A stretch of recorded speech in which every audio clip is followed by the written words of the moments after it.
Every morning for 3 days, a man with everything dropped a wallet with $5,000 onto the streets of this city. He watched as a businessman took it, then a nurse, each one failing a simple, secret test. He was beginning to lose hope in people. Until the third morning. Until a boy with nothing, no family, no home, no hope, found it. And what this starving orphan did next shocked the billionaire to his core. The wind cut through Leo's thin jacket as if it weren't there. Another night spent in the doorway of a shuttered bakery. Another morning with the hollow, gnawing ache in his stomach that had become his most constant companion.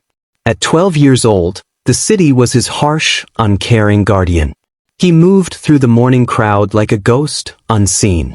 Across the city, in a study lined with leather-bound books, Elias Thornwood stared out at the skyline. A billionaire with a legacy built on shrewdness, he now faced his final, most important deal, finding a successor. Not just smart but good. He had devised a ruthless test. That morning, as he had done for 2 days prior, he placed a wallet containing $5,000 and a simple contact card into his pocket. He would drop it and watch. The first day, a man in a sharp suit had swooped on it like a hawk. Not a single glance of hesitation before it vanished into his briefcase. Greed, Elias had noted. The second day, a woman in nurse's scrubs had picked it up, looked around with a flutter of conscience, but then had clutched it tightly and hurried away. Fear of missing out overpowering integrity. Now, on the third day, his last day of faith, he saw Leo. The boy was scuffing his worn-out shoes on the pavement, eyes on the ground as if hoping to find a lost coin. And then he stopped. There, near a greasy gutter, was the brown leather wallet. Leo knelt, not with a grab, but with a careful reverence. He opened it. Elias, from his discreet vantage point, saw the boy's entire body freeze. He saw the small, dirty hands trace the edges of the crisp bills. He saw Leo's throat work as he swallowed hard, his eyes wide with a sum of money that meant food for months, a real bed, a coat without holes. The boy looked like a castaway who had just found a treasure chest. Then Leo did something the others had not. He fumbled deeper, past the money, and pulled out the simple white card. He stared at it for a long, painful minute. Elias held his breath. This was the moment. The boy's hunger was palpable, his need of physical force. He could just close the wallet and run. No one would blame him. But Leo didn't run. He approached an elderly woman selling flowers, his voice timid. He pointed to the card. She, eyeing his thin frame, sighed but handed him an old flip phone. The call was brief. Elias, his heart pounding strangely in his chest, gave the address to his mansion and ended the call.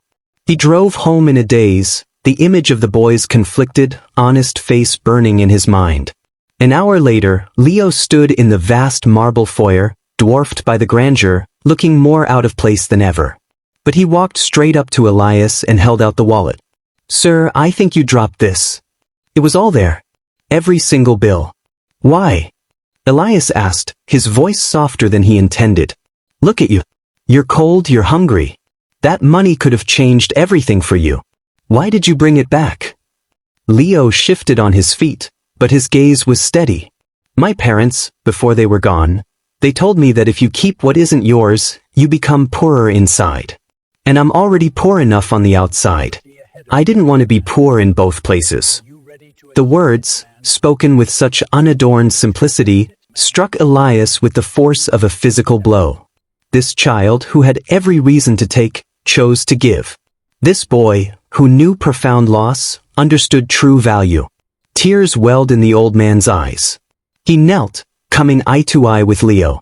"That wallet," he said, "was a test. I've been looking for someone with your heart. Someone honest, not when it's easy, but when it's hard. You didn't just find $5,000 today, Leo. You found a family. You found a future." In that moment, the trajectory of 2 lives changed forever. The billionaire found his heir not in a boardroom, but on a sidewalk. And the orphan boy found his destiny not by claiming what he desperately needed, but by returning it.